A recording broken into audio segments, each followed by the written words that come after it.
Job chapter 9. Then Job replied, "Indeed, I know that this is true. But how can mere mortals prove their innocence before God? Though they wished to dispute with him, they could not answer him once in 1,000 times. His wisdom is profound, his power is vast. Who has resisted him and come out unscathed? He moves mountains without their knowing it and overturns them in his anger. He shakes the earth from its place and makes its pillars tremble. He speaks to the sun, and it does not shine.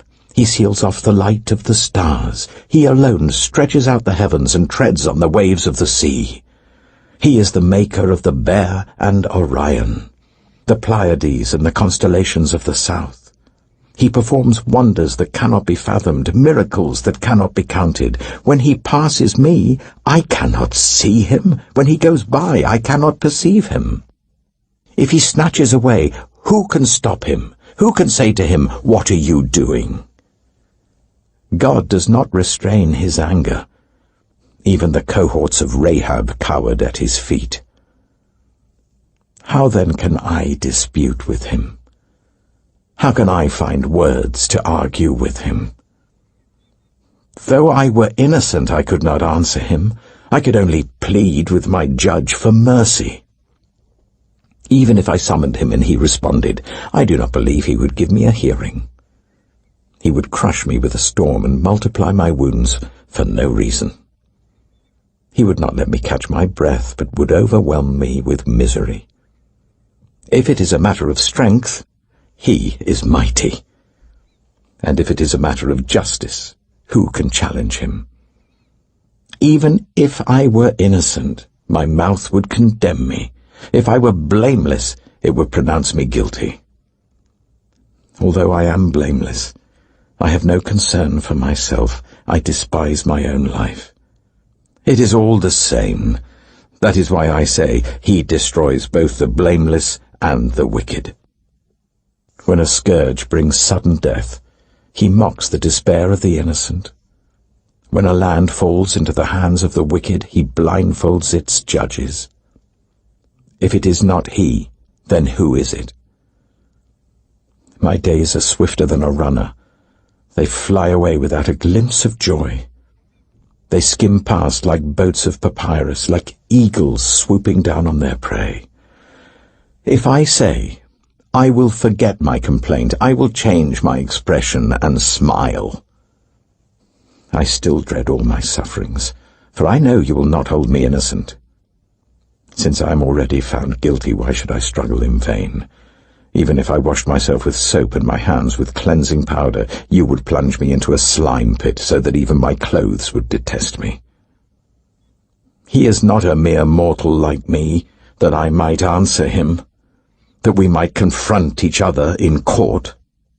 If only there was someone to mediate between us, someone to bring us together, someone to remove God's rod from me, so that his terror would frighten me no more. Then I would speak up without fear of him. But as it now stands with me, I cannot. Job chapter 10. I loathe my very life. Therefore I will give free rein to my complaint and speak out in the bitterness of my soul. I say to God, do not declare me guilty, but tell me what charges you have against me. Does it please you to oppress me, to spurn the work of your hands, while you smile on the plans of the wicked? Do you have eyes of flesh? Do you see as a mortal sees? Are your days like those of a mortal, or your years like those of a strong man, that you must search out my faults and probe after my sin? Though you know that I am not guilty, and that no one can rescue me from your hand. Your hands shaped me and made me. Will you now turn and destroy me? Remember that you molded me like clay. Will you now turn me to dust again? Did you not pour me out like milk and curdle me like cheese, clothe me with skin and flesh and knit me together with bones and sinews? You gave me life and showed me kindness, and in your providence watched over my spirit. But this is what you concealed in your heart, and I know that this was in your mind. If I sinned, you would be watching me, and would not let my offense go unpunished. If I am guilty, woe to me. Even if I am innocent, I cannot lift up my head, for I am full of shame and drowned in my affliction. If I hold my head high, you stalk me like a lion, and again display your awesome power against me. You bring new witnesses against me, and increase your anger towards me. Your forces come against me, wave upon wave. Why then did you bring me out of the womb?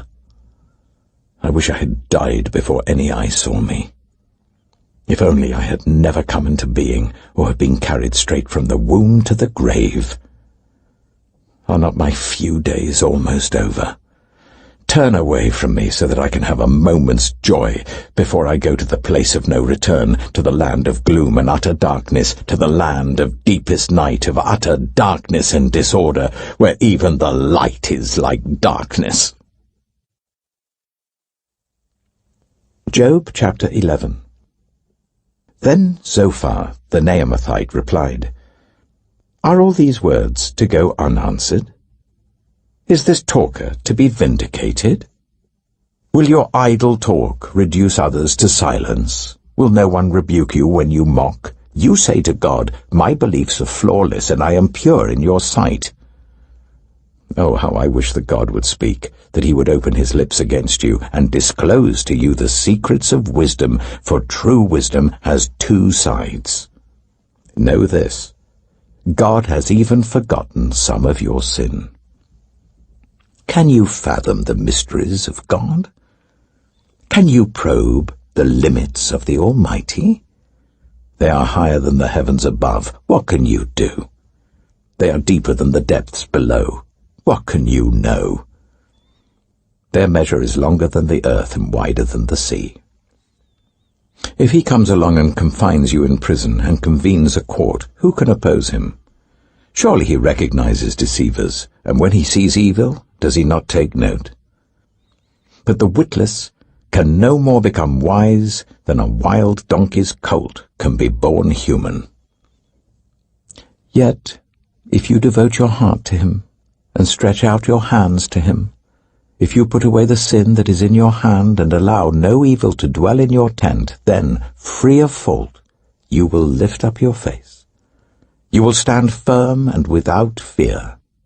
You will surely forget your trouble, recalling it only as waters gone by. Life will be brighter than noonday, and darkness will become like morning. You will be secure because there is hope. You will look about you and take your rest in safety. You will lie down with no one to make you afraid, and many will court your favor.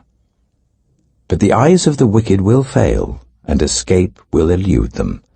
Their hope will become a dying gasp. Job chapter 12. Then Job replied, Doubtless you are the only people who matter, and wisdom will die with you.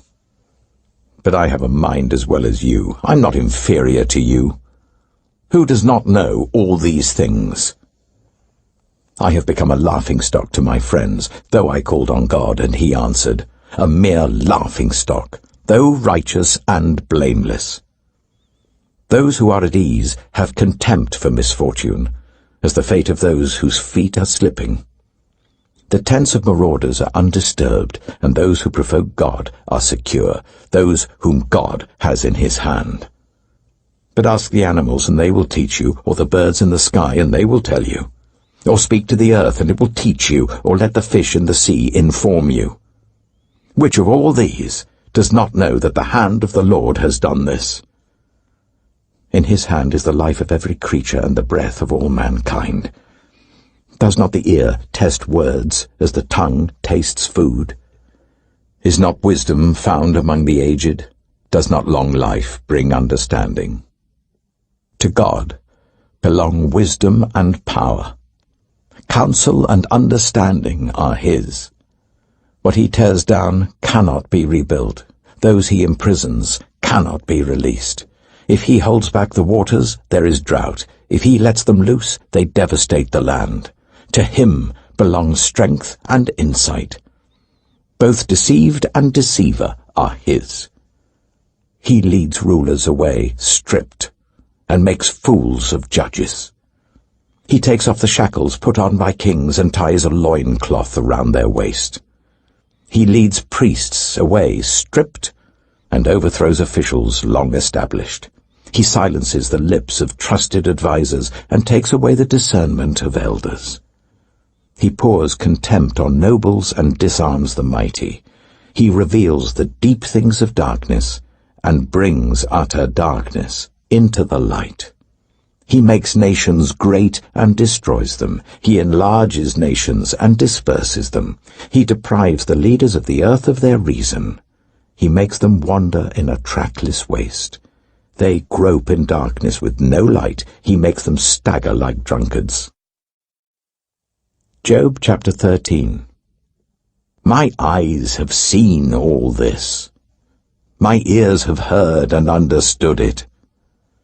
What you know I also know. I'm not inferior to you. But I desire to speak to the Almighty and to argue my case with God. You, however, smear me with lies. You are worthless physicians, all of you. If only you would be altogether silent. For you, that would be wisdom. Hear now my argument. Listen to the pleas of my lips.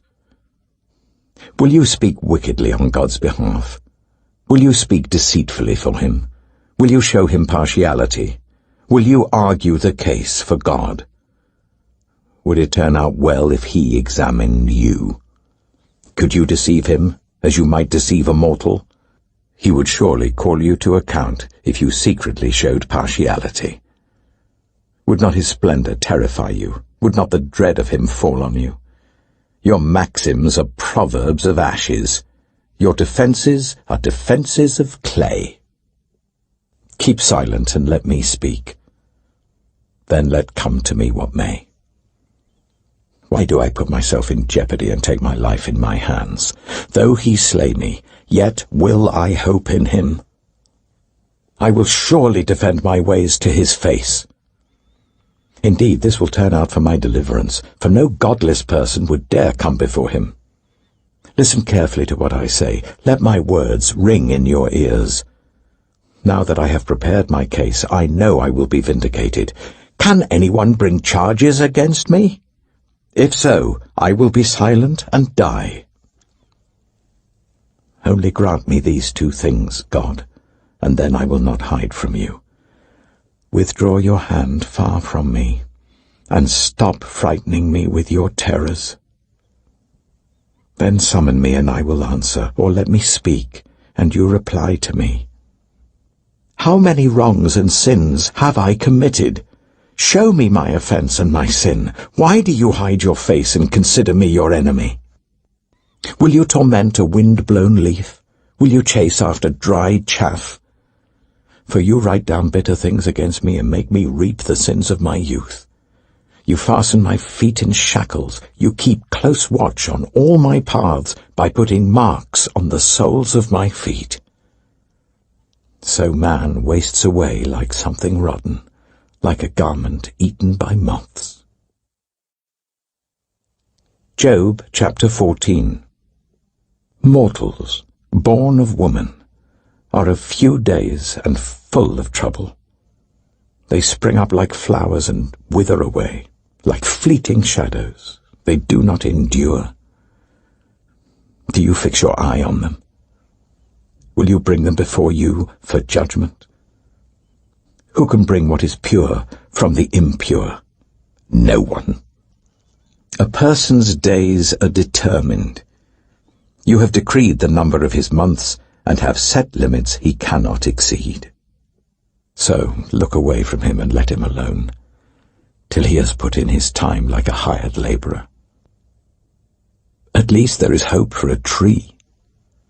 If it is cut down, it will sprout again, and its new shoots will not fail. Its roots may grow old in the ground, and its stump die in the soil, yet at the scent of water it will bud and put forth shoots like a plant. But a man dies and is laid low. He breathes his last and is no more. As the water of a lake dries up, or a riverbed becomes parched and dry, so he lies down and does not rise. Till the heavens are no more, people will not awake or be roused from their sleep. If only you would hide me in the grave, and conceal me till your anger has passed. If only you would set me a time and then remember me. If someone dies, will they live again?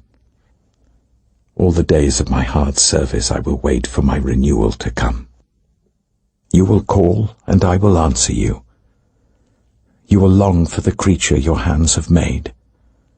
Surely then you will count my steps, but not keep track of my sin. My offenses will be sealed up in a bag. You will cover over my sin. But as a mountain erodes and crumbles, and as a rock is moved from its place, as water wears away stones and torrents wash away the soil, so you destroy a person's hope. You overpower them once for all, and they are gone. You change their countenance and send them away. If their children are honored, they do not know it. If their children are brought low, they do not see it. They feel but the pain of their own bodies and mourn only for themselves. Job chapter 15. Then Eliphaz the Temanite replied, Would a wise person answer with empty notions, or fill their belly with the hot east wind? Would they argue with useless words, with speeches that have no value? But you even undermine piety and hinder devotion to God. Your sin prompts your mouth. You adopt the tongue of the crafty. Your own mouth condemns you, not mine. Your own lips testify against you. Are you the first man ever born? Were you brought forth before the hills? Do you listen in on God's counsel? Do you have a monopoly on wisdom? What do you know that we do not know? What insights do you have that we do not have?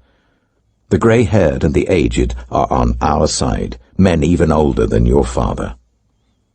Are God's consolations not enough for you, words spoken gently to you? Why has your heart carried you away, and why do your eyes flash, so that you vent your rage against God and pour out such words from your mouth? What are mortals, that they could be pure? Or those born of woman, that they could be righteous? If God places no trust in his holy ones, if even the heavens are not pure in his eyes, how much less mortals, who are vile and corrupt, who drink up evil like water? Listen to me, and I will explain to you. Let me tell you what I have seen, what the wise have declared, hiding nothing received from their ancestors, to whom alone the land was given when no foreigners moved among them. All his days the wicked man suffers torment, the ruthless man, through all the years stored up for him. Terrifying sounds fill his ears. When all seems well, marauders attack him. He despairs of escaping the realm of darkness. He is marked for the sword.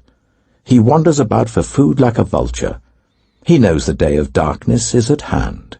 Distress and anguish fill him with terror. Troubles overwhelm him, like a king poised to attack, because he shakes his fist at God and vaunts himself against the Almighty, defiantly charging against him with a thick, strong shield.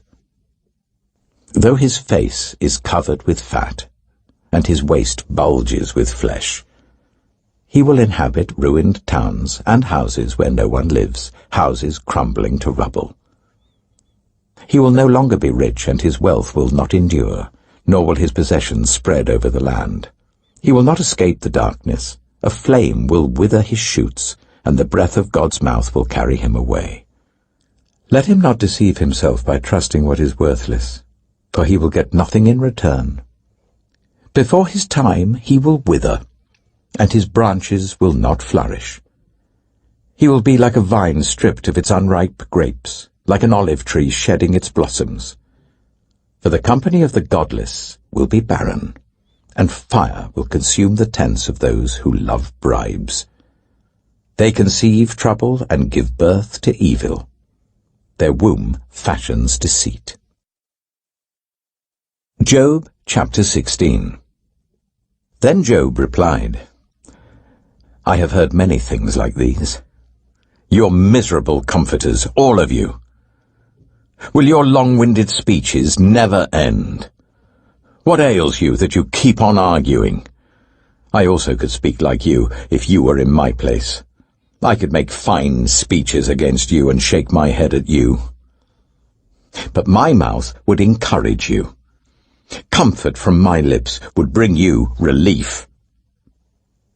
Yet if I speak, my pain is not relieved, and if I refrain, it does not go away. Surely, God, you have worn me out.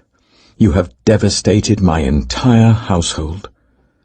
You have shriveled me up, and it has become a witness. My gauntness rises up and testifies against me. God assails me and tears me in his anger and gnashes his teeth at me. My opponent fastens on me his piercing eyes. People open their mouths to jeer at me. They strike my cheek in scorn and unite together against me. God has turned me over to the ungodly and thrown me into the clutches of the wicked. All was well with me, but he shattered me. He seized me by the neck and crushed me. He has made me his target. His archers surround me. Without pity, he pierces my kidneys and spills my gall on the ground. Again and again he bursts upon me. He rushes at me like a warrior. I have sewed sackcloth over my skin and buried my brow in the dust. My face is red with weeping. Dark shadows ring my eyes. Yet my hands have been free of violence, and my prayer is pure. Earth, do not cover my blood. May my cry never be laid to rest. Even now my witness is in heaven. My advocate is on high. My intercessor is my friend, as my eyes pour out tears to God. On behalf of a man, he pleads with God as one pleads for a friend. Only a few years will pass before I take the path of no return.